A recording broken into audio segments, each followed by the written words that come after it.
और स्वागत है आपका ब्रेक के बाद। और इस वक्त की बड़ी खबर से शुरुआत कर लेते हैं। ट्विटर के एमडी को हाईकोर्ट से राहत मिल गई है। ट्विटर के एमडी को हाईकोर्ट से राहत मिली। गाजियाबाद पुलिस को एक्शन न लेने के निर्देश हाईकोर्ट ने दिए हैं। वर्चुअली पूछताछ कर सकती है पुलिस, यानी ऑनलाइन पूछताछ ट्विटर के एमडी से की जा सकती है। ट्विटर के एमडी का कोर्ट में बयान कि एमडी सिर्फ कर्मचारी हैं, केस से कोई लेना देना नहीं। गाजियाबाद पुलिस ने ट्विटर के एमडी को नोटिस भेजा था पूछताछ में शामिल होने के लिए, हालांकि नहीं आए ट्विटर के एमडी। बुजुर्ग की दाढ़ी काटने के मामले में ट्विटर पर यह मामला दर्ज हुआ है।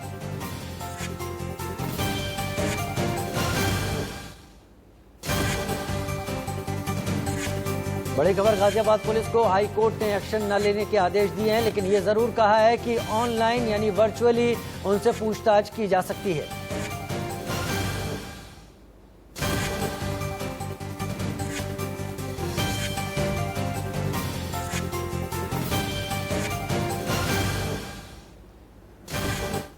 और हम लगातार बात कर रहे थे उस बड़ी बैठक, उस बड़ी पहल की जो आज देश की राजधानी दिल्ली में प्रधानमंत्री के आवास 7LKM मार्ग पर हो रही है, जहां पर जम्मू कश्मीर के तमाम नेता उनके साथ इस वक्त मीटिंग में शामिल हैं। प्रधानमंत्री की अगुवाई में जम्मू कश्मीर को लेकर यह बैठक लगातार चल रही है। अनुच्छेद 370 को हटाए जाने के करीब 2 साल बाद केंद्र सरकार की ओर से राज्य के नेताओं के साथ ये बातचीत हो रही है। तमाम लोग इस बैठक में मौजूद हैं, तमाम बड़े अफसर भी मौजूद हैं। NSA अजीत डोभाल भी इसमें मौजूद हैं। मेरे साथ इस पूरे बड़ी खबर पर, इस बैठक पर चर्चा करने के लिए मेरे 3 सहयोगी इस वक्त जुड़े हुए हैं। मेरे साथ जुड़े हुए हैं राकेश कुमार सिंह 7LKM मार्ग से, मेरे साथ जुड़े हुए हैं आरिश बिलाल श्रीनगर से, और साथ ही मेरे साथ सुमित दुबे जुड़े हुए हैं 7LKM मार्ग से ही। मैं शुरुआत करता हूं राकेश कुमार सिंह आपसे। ये बैठक है और इस पर हम लगातार बात कर रहे थे कि बैठक होती है तो कुछ दायरे में होती है, ये पता होता है कि बैठक किन मुद्दों पर हो रही है, क्या बातचीत की जानी है, लेकिन एजेंडा सर्कुलेट नहीं होना आखिर क्या संकेत देता है?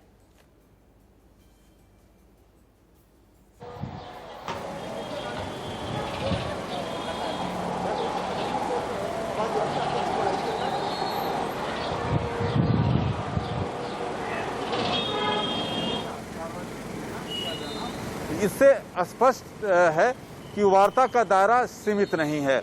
सभी अपने दिल की बात दायरा खुलकर अपना रख सकेंगे और जम्मू कश्मीर में शांति, स्थिरता, सुरक्षा और विकास, अस्थायी वातावरण की बहाली का रोडमैप बन सके और किस तरह से जम्मू कश्मीर में प्रजातांत्रिक वहां पर सरकार की स्थापना हो, वहाँ विधानसभा का चुनाव हो।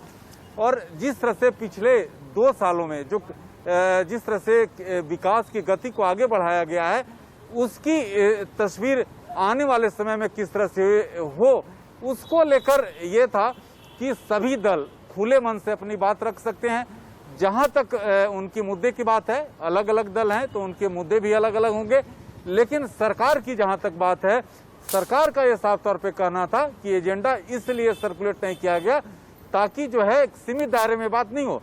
हाँ, जरूर ये सरकार का ये मानना है कि सरकार का ये जरूर कहना है कि जिस तरह से पूरी स्थिति है, खास तौर पर पिछले 2 सालों में किस तरह से वहां पर आगे कार्य हुआ है, जो स्थितियां उत्पन्न हुई है उसको आगे किस तरह से जारी रखा जाए, इस पर सरकार की ओर से जो है एक रोड मैप तैयार किया गया है।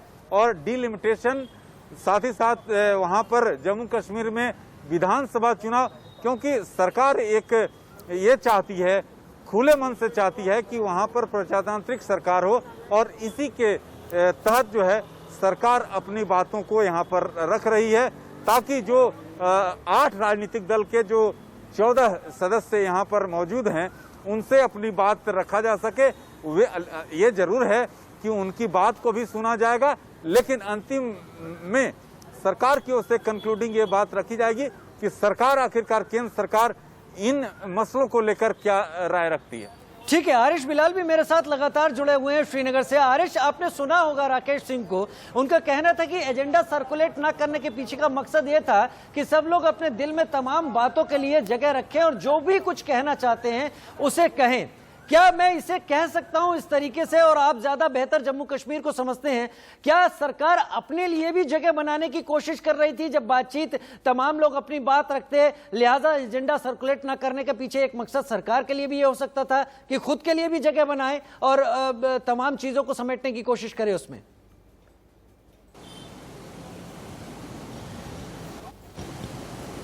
रखा गया है, यानी विदाउट एनी एजेंडा, ताकि किसी भी इशू पे बात हो सके, क्योंकि इशू इतने ज्यादा हैं सभी पार्टीज के। जैसे राकेश जी कह रहे थे कि 8 पार्टियां हैं, सभी की अलग अलग सोच है, सभी की अपनी अपनी आइडियोलॉजी है, सभी अपनी अपनी बात कहना चाहते हैं। तो यही वजह है कि जो मीटिंग है उसको ओपन रखा गया है, इसको किसी एजेंडे के साथ नहीं बांधा गया है कि सिर्फ इस एजेंडे पे बात करनी है, बल्कि पार्टिसिपेंट्स जिस मुद्दे पे भी चाहें वो उस पर बात कर सकते हैं। और यही वजह है कि जो मीटिंग जो है, मुझे लग रहा है कि ये खींच रही है, 2.5 घंटे अभी तक हो चुके हैं, और लगता है कि और भी अभी समय लगेगा। और जैसा हम लगातार कहते आ रहे हैं कि अलग अलग इश्यूज हैं, अलग अलग पार्टीज के, अलग अलग लीडर्स के, उनकी आपस की डिफरेंसेस है। हालांकि PAGD एक गुट है 5 पार्टियों का, लेकिन उसमें भी जो लोग हैं वो अलग अलग बातें की बोलियां बोल रहे हैं। तो लेकिन कहीं ना कहीं एक प्लेटफॉर्म उनको दिया गया है प्रधानमंत्री की तरफ से, जहां पे वो बात अपनी कह सकते हैं, वहां अपनी डिमांड जो है वो रख सकते हैं। और इसके साथ साथ ही जिस तरह से अभी तक ये मीटिंग चल रही है और जिस तरह के प्रेजेंटेशंस हो रहे हैं, तो कहीं ना कहीं उन सवालों का जवाब भी दिया जा रहा है कि जो इलेक्टेड गवर्नमेंट है उसके न होने से डेवलपमेंट का काम जो है वो रुका नहीं है, बल्कि जो LG एडमिनिस्ट्रेशन है वो लगातार डेवलपमेंट का काम कर रही है, बल्कि और जोरों शोर से कर रही है। तो यही वजह है कि ये जो प्रेजेंटेशन है वो इस टाइम दी जा रही है इस मीटिंग में। आरिश, पिछले 4-5 दिन से आप लगातार फील्ड में भी रहे होंगे, श्रीनगर और आसपास में। मैं आपसे वहां की नब्ज समझना चाहता हूं दर्शकों के लिए, इस बात का जो तमाम पॉलिटिकल पार्टीज है, लीडर्स तो दिल्ली में आ गए हैं, लेकिन पॉलिटिकल पार्टीज और उनके जो वर्कर्स है वो तो वही हैं। वो कितना इस बात को मानते हैं कि ये मीटिंग केवल एक मिलने मिलाने तक ही सीमित रह जाएगी, उससे ज्यादा कुछ नहीं निकलेगा? वो लोग क्या सोचते हैं वहां पर इस मीटिंग को लेकर?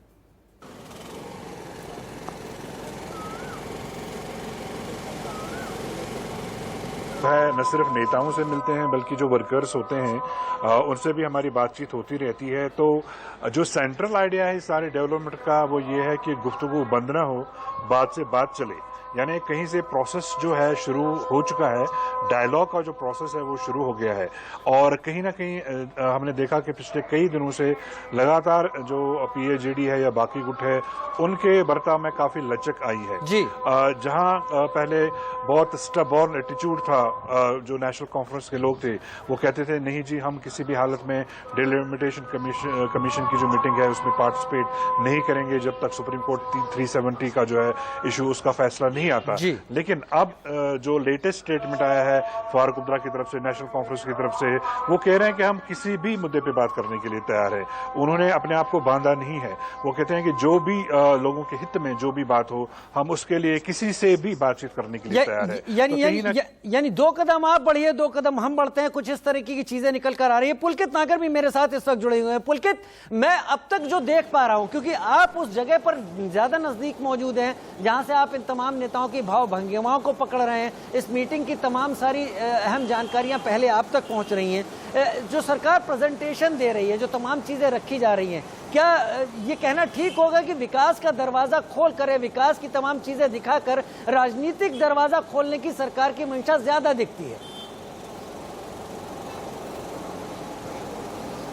देखिए, मुझे लगता है शायद दोनों दरवाजे। उसकी वजह यह है कि अभी तक जो विकास जम्मू कश्मीर में हो रहा था वो सिर्फ केंद्र सरकार के कंधों, LG उस पर वॉच रखे हुए थे, LG की टीम उस पर लगी हुई थी, लेकिन अब शायद और विकास के लिए इन तमाम राजनीतिक दलों के साथ बैठने की जरूरत थी, जो आज हो भी रहा है। और आज ये शुरुआत है, आने वाले दिनों में इस तरीके की शायद बैठकें और ज्यादा होंगी, क्योंकि ये साफ कर दिया गया था गृह मंत्री अमित शाह के द्वारा भी कि जम्मू कश्मीर को आने वाले दिनों में पूर्ण राज्य का दर्जा दिया जाएगा, वहां चुनाव होंगे और एक पूरी तरीके से एक अलग व्यवस्था और विकास की तरफ ले जाती हुई व्यवस्था वहां पर तैयार की जाएगी। तो उसकी ये पहल है। आज की ये मीटिंग इस बात को बताती है कि जम्मू कश्मीर के तमाम नेताओं के साथ बैठने के साथ साथ विकास का एक नया रास्ता तलाशने की कोशिश भी है, क्योंकि ये लोग पिछले काफी सालों से इनके परिवार वहां पर सत्ता में रहे हैं, राजनीति करते रहे, तो वहां की विचारधारा, वहां की संस्कृति, वहां की विकास की रुकावट,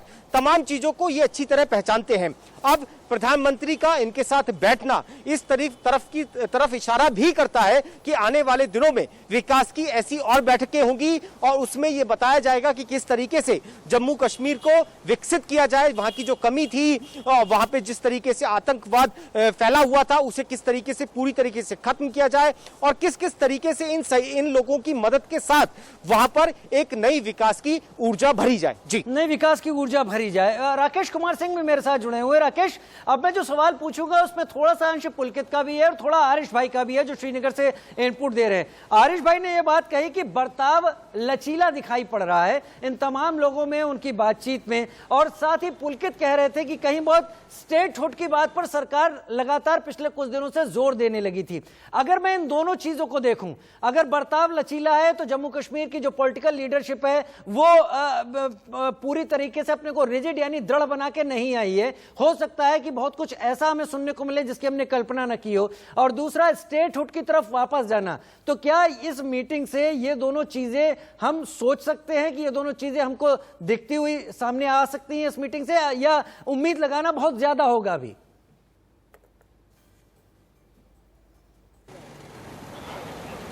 देखिए राजीव, कुछ समय तक इंतजार करना पड़ेगा आपको। जहां तक केंद्र सरकार की बात है, केंद्र सरकार सभी मुद्दों को सुनेगी, लेकिन जहां तक जो नेता जो यहाँ इस बैठक में हिस्सा लेने पहुंचे हैं उसमें चाहे फारूक अब्दुल्ला की बात आप करें या महबूबा मुफ्ती की। महबूबा मुफ्ती ने साफ तौर पे जब श्रीनगर से दिल्ली जब उनका आना था तो उस समय उन्होंने साफ तौर पे कहा था, रुख साफ किया था कि वो खुले मन से जो है वो बात करना चाहती हैं।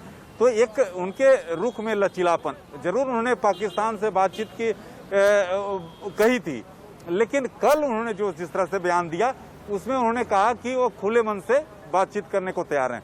रही बात फारूक अब्दुल्ला की, फारूक अब्दुल्ला ने आज दिल्ली जैसे ही उतरे, उनसे जब मीडिया से सवाल पूछा गया तो उन्होंने कहा कि अपने वतन के प्रधानमंत्री से बात करना चाहते हैं। हम किससे बात करेंगे? अपने प्रधानमंत्री से बात करेंगे। तो ये एक लचीला रुख है। और अन्य दलों की बात करें तो कमोवेश इसी तरह की स्थिति है। तो एक बड़ा रुख में बदलाव की ओर देख सकते हैं। और जिस तरह से 7LK में सभी जो 14 नेता पहुंचते हैं और आपने देखा कि प्रधानमंत्री वहां पर पहुंचते हैं तो किस तरह से उनका प्रधानमंत्री का गर्मजोशी के साथ प्रधानमंत्री ने भी स्वागत किया और उसका रिसिप्रोकेट भी उन्होंने उस तरह से किया जो कश्मीरी नेताओं ने। तो ये साफ तौर पर समझ सकता है। और भारत एक अलग लोकतांत्रिक देश है राजीव, क्योंकि यहाँ पर अगर कोई मुद्दे विवाद के मुद्दे हैं तो हमारे देश में आपस में बैठकर बातचीत करने में विश्वास रखते हैं।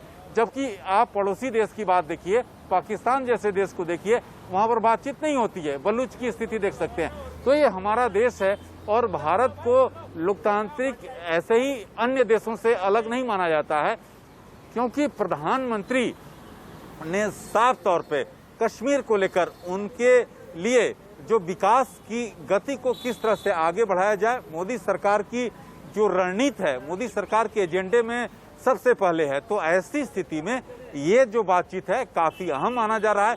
अब ये देखना होगा कि खास तौर पर जम्मू कश्मीर विधानसभा चुनाव की बात हो, जो फुल स्टेटहुड की बात है, उस पर आखिरकार केंद्र सरकार ने अपनी मंशा स्पष्ट कर रखी है। लेकिन अब जिस तरह से कश्मीरी घाटी के नेता, खासतौर पर PDP जैसे दल हैं या NC, उसका साफ तौर पर जो धारा 370 की बात, तो कितना हद तक अपनी बात को वहां रखते हैं ये देखने वाली बात होगी। और आखिरकार केंद्र सरकार उसको लेकर क्या रुख अख्तियार करती है। लेकिन ये जरूर है कि जो सरकार के टॉप सोर्सेज ने कल हमें बता दिया था कि धारा 370 की बात जहां तक है तो वो इतिहास की बात हो गई। अब आगे किस तरह से रोड मैप किस तरह से बढ़ा जाए उस पर चर्चा होगी। राकेश, एक और सवाल यहां पर आपसे मैं पूछना चाहूंगा। जिस तरीके से मीटिंग चल रही है, काफी देर हो गई इस मीटिंग को चलते हुए, और कब तक चलेगी इसका अंदाजा हम नहीं लगा सकते, ज्यादा बेहतर आप हमें लगाएंगे। मैं सिर्फ इतना यहां कहना चाहता हूं, ऐसा लगता है कि एजेंडा सर्कुलेट नहीं करके ये सरकार ने संदेश दिया कि वो खुलकर बात करना चाहती है, और टाइम बाउंड ना कर सरकार ये संकेत दे रही है कि कितनी भी देर तक सही बात हो, जो जितने लीडर आए वो तमाम अपनी बात रखेंगे और खुलकर उनके सामने बात रखी जाएगी। यानी टाइम बाउंड भी नहीं है ये बैठक अभी तक। देखिए राजीव, जैसा कि मैंने कहा कि एजेंडा इसीलिए सर्कुलेट किया गया, समय की जहां तक प्रधानमंत्री कोई इसका समय बाउंड नहीं किया गया है। तो ऐसी स्थिति में आप समझ सकते हैं कि प्रधानमंत्री इस पूरे मसले को लेकर कितना गंभीर है और चाहते हैं कि सभी जो वॉइसेज है उसको सुना जाए। उसके बाद केंद्र सरकार, पहले ही स्वागत भाषण जो है डॉक्टर जितेंद्र सिंह जो कि जम्मू कश्मीर से आते हैं, उन्होंने जरूर अपनी बात रखी, लेकिन सरकार की ओर से भी एक बात आखिर में रखी जाएगी कि आखिर सरकार की सोच क्या है।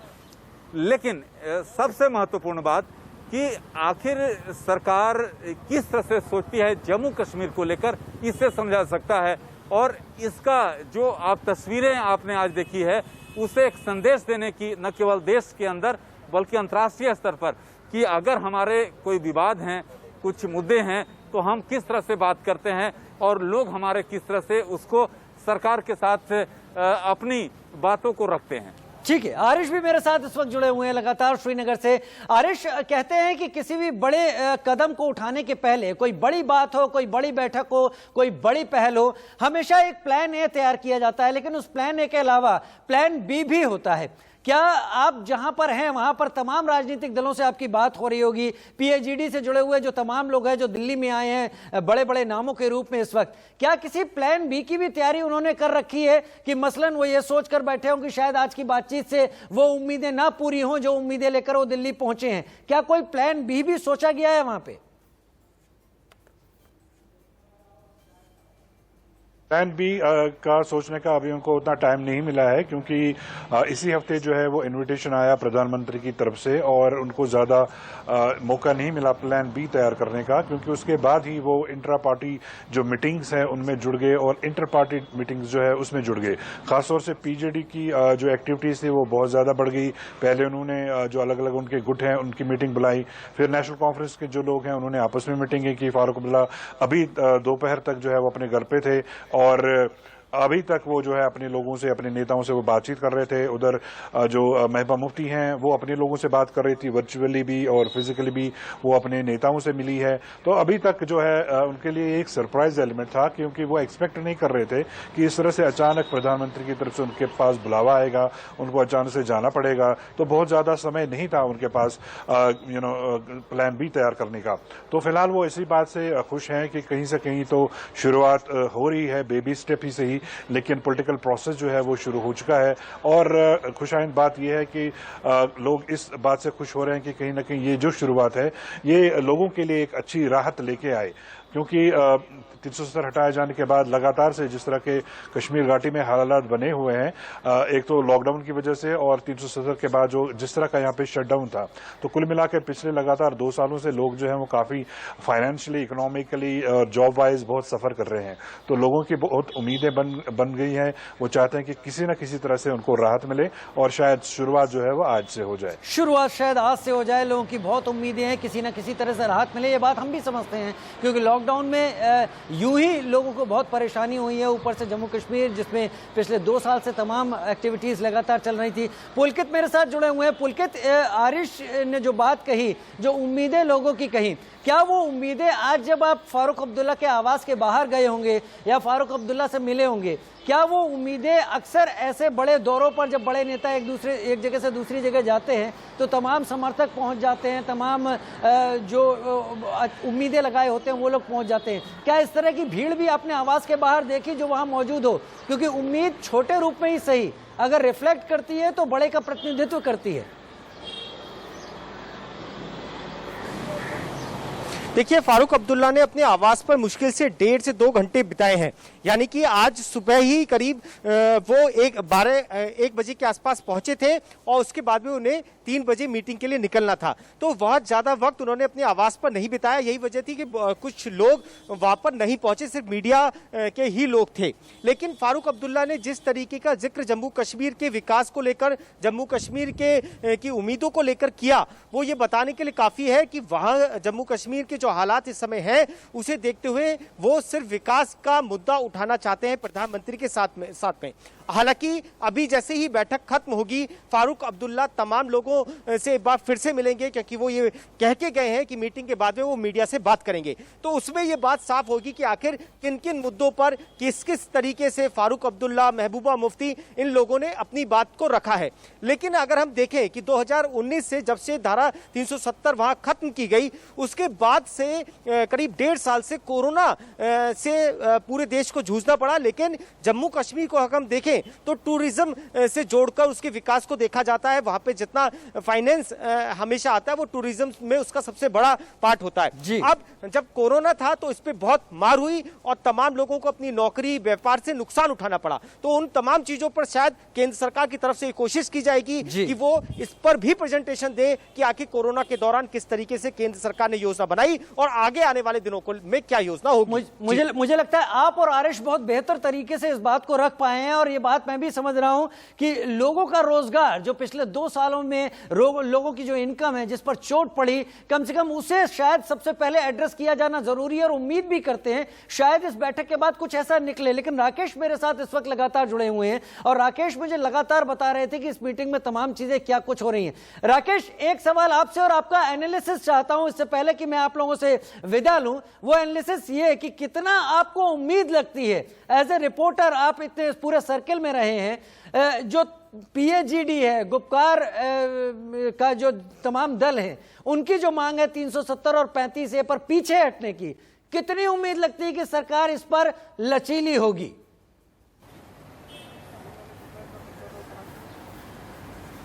देखिए राजीव, जहां तक धारा 370 को लेकर फिर वापस की बात है तो ये होने का सवाल नहीं है। इसे दोबारा उसको वापस नहीं किया सकता है। लेकिन आगे आने वाले विधानसभा स्टेटहुड की बात है, उस पर सरकार बात बन सकती है। लेकिन रही बात कि जिस तरह से जो विकास की धारा है उसको आगे बढ़ाना होगा, जो सरकार की रणनीति है। अभी जो बड़ी खबर राजीव आ रही है कि जम्मू कश्मीर के जो नेता हैं वो सूत्रों से जो हमारे पास खबर आ रही है कि एक प्रेस कॉन्फ्रेंस करेंगे। जैसे ही बैठक खत्म होगी एक प्रेस कॉन्फ्रेंस होगी।